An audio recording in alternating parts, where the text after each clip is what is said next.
सोई हुई निर्मला क्षेत्र की जनता को जगाने के लिए निकले रवीश भारद्वाज। रवीश भारद्वाज का कहना है कि समस्याएं हमारे पास बहुत हैं, लेकिन हम न जाने क्यों अपनी समस्याओं को देखते हुए भी सोते रहते हैं और उन समस्याओं से हम रोज़ लड़ते हैं, जबकि उन्हीं रास्तों से रोज़ निकल कर जाना पड़ता है, उन्हीं गलियों से रोज़ निकल कर जाना पड़ता है।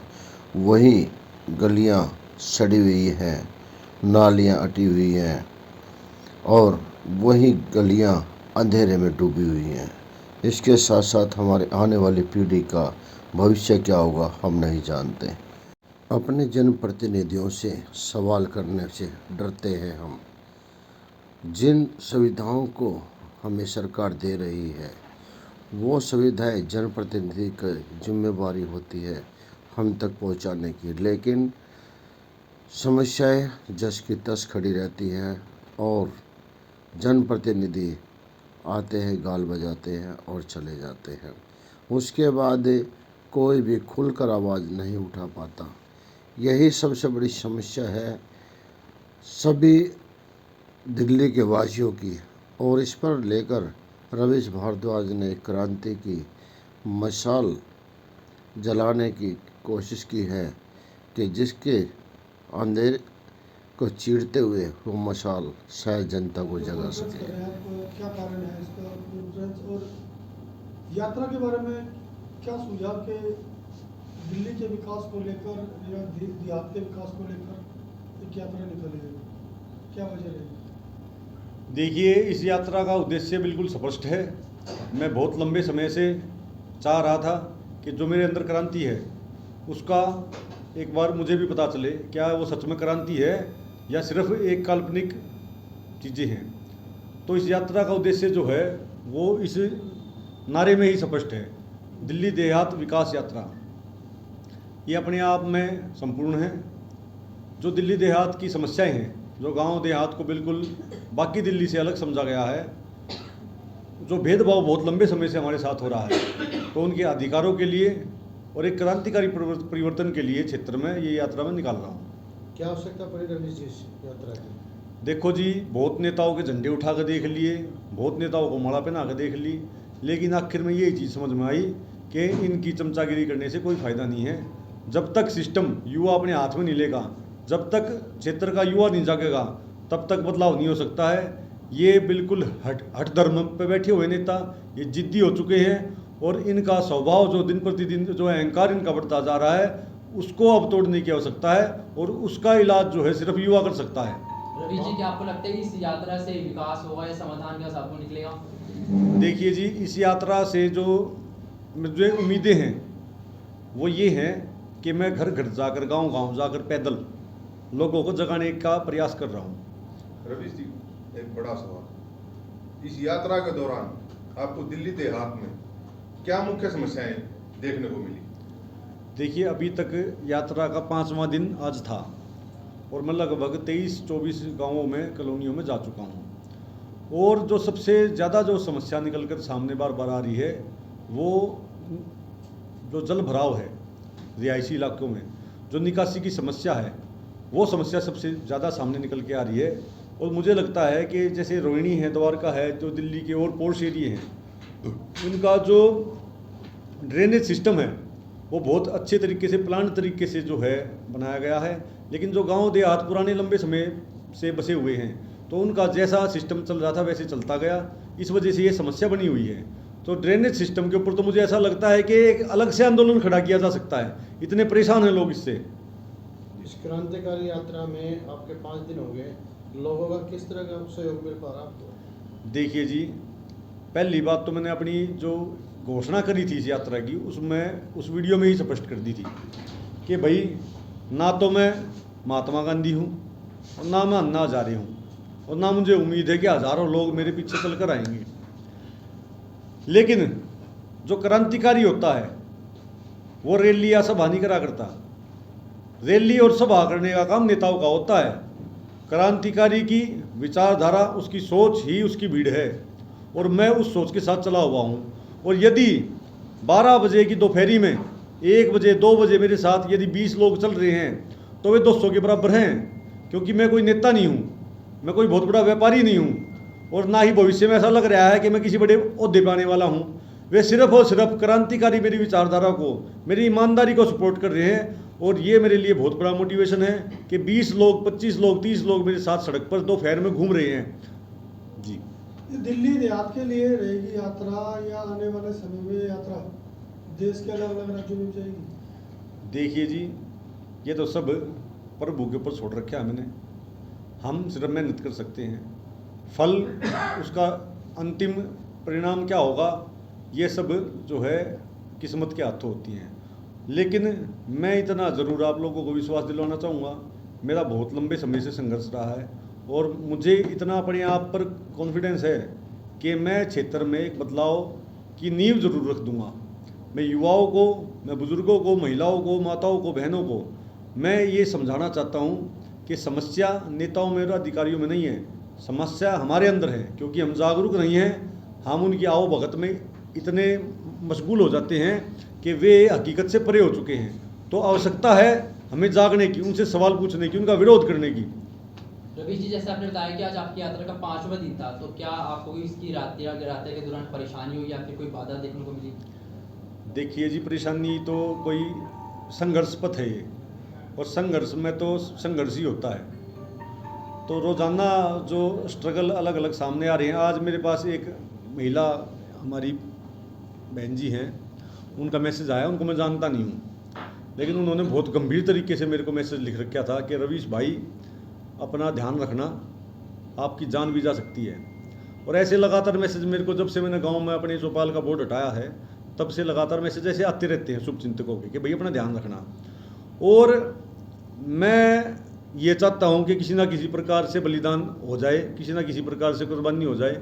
जो उतावलापन भगत सिंह के अंदर था, जो उतावलापन आज़ाद जी के अंदर था, उतना उतावलापन तो मेरे अंदर शायद नहीं होगा, उतना क्रांति तो मेरे खून में शायद नहीं होगी।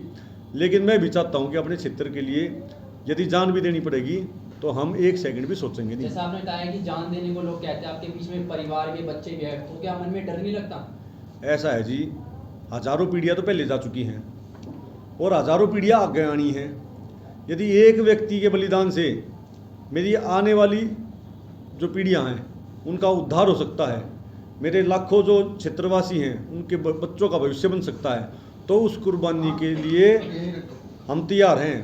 वो कुर्बानी जब हम आ जाए, हम गले लगाने के लिए उसको तैयार हैं। सर, क्या रवीश भारद्वाज जी आने वाले समय में राजनीति में सक्रिय होने की योजना तो नहीं बना रहे?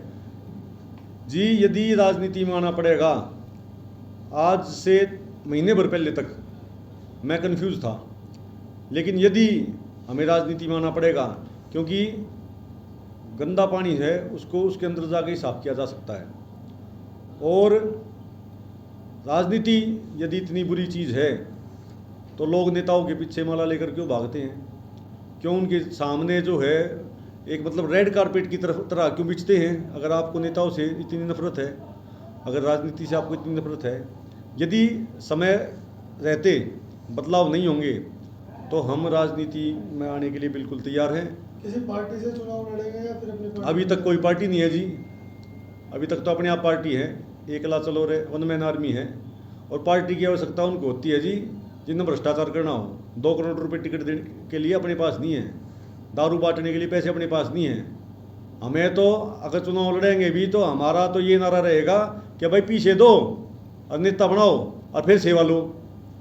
हमारे बस की नहीं है अपना घर बर्बाद करके जनता की सेवा करना, क्योंकि यदि हमारा लक्ष्य पैसा कमाना होगा तो कुछ प्लॉट भी बेच दूंगा। यदि हमने लोगों की सेवा करनी है तो जी देसी तरीके से करेंगे, साधारण तरीके से।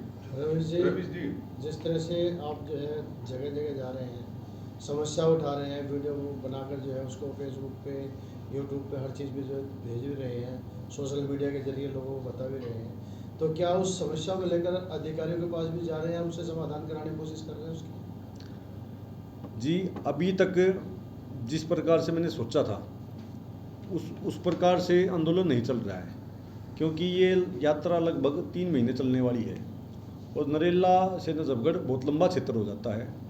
कई 100 गांव इसमें आएंगे, कई 100 कॉलोनियाँ इसमें आएंगी और कुछ चीज़ें हम धीरे धीरे सीखेंगे, कुछ गलतियां करेंगे, तभी सीखेंगे। तो जितना मैं सोच रहा था उसका 20-30% तो मैं अधिकारियों तक पहुंचा पाया हूं, लेकिन मुझे लगता है निकट भविष्य में 100% सिस्टमेटिक तरीके से एक ऐसा हमारी टीम धीरे धीरे तैयार होने लग रही है। सब आदमी अपनी अपनी जिम्मेदारी को संभालने लग रहे हैं। तो रोज़ाना जिस प्रकार से मैं चाहता हूं कि भाई मैंने कोई समस्या उठाई, कोई वीडियो बनाई, उसके ऊपर मैं जो ज्ञापन है वो नेताओं तक भी पहुंचा पाऊँ, और जो अधिकारी हैं ऊपर से लेकर नीचे तक सबके पास जो है ऑनलाइन प्लेटफॉर्म पे भी मेल के द्वारा और जो है बाई पोस्ट भी उनके पास समस्याएं वे पहुँचे। रवीश जी, आज के समय में युवाओं में नशे की समस्या ज़्यादा बढ़ती जा रही है, क्या आने वाले समय में आप कोई सामाजिक अभियान नशे के खिलाफ भी चलाएंगे? देखिए जी, जो मेरा ये आंदोलन है उसमें कुछ मुख्य बिंदुएं मैंने ऐड कर रखी हैं। उसमें जो अवैध प्रकार से जो नशा बिक रहा है और जो क्षेत्र में आपराधिक गतिविधियाँ जो जाना बढ़ रही हैं, ये सभी चीज़ें मेंशन हैं। और मैंने जो है अभी यहाँ पे ओम कॉलोनी, ओम विहार करके था अपने बख्तारपुर में, वहाँ पर नशे के एक मेरे को पता चला था वही तरीके से यहाँ बिकता है, उसके ऊपर मैंने आवाज़ भी उठाई, उसकी वीडियो भी मैंने डाली है। रवीश जी, अगर आपको नरेला के विकास की जिम्मेदारी मिले तो सबसे 3 प्रमुख प्राथमिकताएं आपकी क्या होगी? एक तो जी जाम बहुत बड़ी समस्या है नरेले की। उस जाम की वजह से सिर्फ ये नहीं कि जाम है 10 मिनट हम वहाँ पे फंस के चले गए, उस जाम की वजह से मेरा मानना है कि अगर आप गहराई में जाओगे उस जाम में फंस के किसी की मौत भी होती है। मेरे पिताजी नरेला के जाम में 2 घंटे फंस गए थे, जिस वजह से उनको ठीक समय पर इलाज नहीं मिल पाया और उनको अपनी जान से हाथ धोने पड़े। नरेला में जो है हरिश्चंद्र अस्पताल है, वो उसको अस्पताल की श्रृंखला में मैं मानता ही नहीं, मैं उसको मौत का कुआं कहता रहा हूँ हमेशा, और ये बात कहने के ऊपर मेरे ऊपर केस लगा हुआ है और मैं बार बार कहता रहूँगा, क्योंकि वो हत्था है। अगर किसी ने अपना कोई घर का मारना है तो हरिश्चंद्र अस्पताल में ले जाओ। तो कुल मिलाकर जो स्वास्थ्य सुविधाएं हैं वो नरेला में नहीं है। दूसरा विषय ये है, और तीसरा विषय जो आपराधिक गतिविधियां लगातार बढ़ रही हैं, और अभी महीने भर से तो पता नहीं क्या हो गया है, एकदम से जो है इतने मर्डर जो क्षेत्र में सुनने को मिल रहे हैं नरेला और बवाना में, तो कहीं ना कहीं पुलिस जो अधिकारी हैं वो उनका रवैया ढीला है, उनको और भी सख्ताई से, वे तो बदमाशों के साथ जो है मतलब एक प्रकार से सिंडिकेट बनाकर चल रहे हैं। नहीं तो अभी मैं देखता हूँ एनकाउंटर होते पैर में गोली मार दी, अरे भाई छाती तक गोली कब पहुँचेगी आपकी? वो किसी के घर के परिवार को उजाड़ कर चला गया, किसी को मार दिया, आपने उसके पैर में गोली मार दी। अरे 1-2 एनकाउंटर योगी जी ने देखो ना यूपी में कितना साफ स्पष्ट कर दिया, सब कुछ क्राइम फ्री कर दिया लगभग आज उसको। लेकिन दिल्ली और हरियाणा की स्थिति बद से बदतर होती जा रही है। रवि जी, इस यात्रा में आपके साथ कितने लोग हैं? मेरे साथ जी इस यात्रा में लाखों लोग हैं, अगर आप मेरे नज़रिए से उसको देख पाओ। यदि आप नेता के तरीके से देखोगे तो 20-30 रहते हैं जी, और 20-30 लोग वे रवीश भारद्वाज जैसे हैं। तो रवीश भारद्वाज एक ही अपने आप में पूरी टीम है, और 20 अगर मेरे साथ लोग चल रहे हैं तो वे ये समझ लो वे 2000 आदमी हैं, क्योंकि वे चाटुकार नहीं है, वे चमचागिरी करने वाले आदमी नहीं है, वे योद्धा हैं, वे शूरवीर हैं, वे भी अपने अपने क्षेत्र के, अपने अपने मोहल्ले के, अपनी अपनी गली के क्रांतिकारी हैं। क्षेत्र जनता आपको देख रही है, क्या संदेश देंगे आप? मेरा क्षेत्र की जनता को यही संदेश है कि भाई मेरी गला भीड़ बढ़ने की बिल्कुल ज़रूरत नहीं है, मेरे को बिल्कुल आवश्यकता नहीं है। मैं पहले दिन से तय करके चला हुआ था कि मैं अकेला करूंगा, लेकिन फिर भी 20-25 लोग मेरे साथ हैं। मेरा आपसे ये निवेदन है, जहाँ पे आप रहते हो, जिस गांव में, जिस मोहल्ले में, जिस गली में, आप वहीं पर अपनी चौथरी पर बैठ के अपने क्षेत्र की समस्याओं पर कार्रवाई करें, अपनी आवाज़ उठाएं। मेरा काम जो है, इस यात्रा का जो लक्ष्य है वो यही है, लोगों को जगाना। यदि आप अपने घर में बैठे बैठे मेरी वीडियो देख कर जाग गए हैं तो सिर्फ और सिर्फ अपने क्षेत्र में काम कीजिए, अपने नेताओं से, अपने अधिकारियों से, उनसे सवाल पूछिए, अपने कर्तव्यों की बात कीजिए, और जो आपके कर्तव्य है उनका पालन भी कीजिए। और मेरा इसके अलावा कोई संदेश नहीं है क्षेत्र की जनता। ये थे रवीश भारद्वाज जी, और रवीश भारद्वाज जी का कहना है कि क्षेत्र की जनता अपनी समस्याओं को लेकर जागरूक हो, और यही हम चाहते हैं कि जनप्रतिनिधि जिन्हें हम चुनकर भेजते हैं उनका जो मुख्य कार्य होता है वो यही होता है कि हमारी समस्याओं को वो हल कराए, सरकार से आने वाली ग्रांट को वो पूरा लगाए। लेकिन जो सरकार से जो पैसा आता है वो आधा अधिकारी और आधा नेता डगर जाते हैं, जिसको लेकर समस्या जस की तस बनी खड़ी रहती हैं। लेकिन उसके कहीं ना कहीं हम भी जिम्मेवार हैं, और हम समस्याओं को देखते हुए उन समस्याओं को हल करने के बजाय हम उन्हीं समस्याओं के साथ फिर खड़े रहते हैं और कहते हैं कि कोई कुछ नहीं करता।